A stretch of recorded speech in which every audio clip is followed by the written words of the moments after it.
আপনাদের সবার সঙ্গে দেখা হলে, বসতে পারলে আমার কাছে খুব ভালো লাগে, মানে সাহস পাই।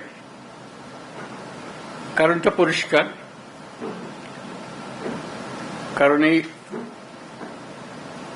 সরকারের জন্ম হয়েছে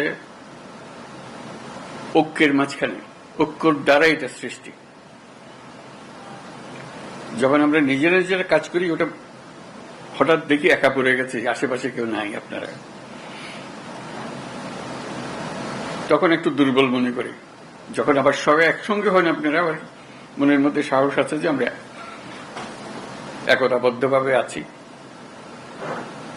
একতাতেই আমাদের জন্ম, একতাতেই আমাদের শক্তি।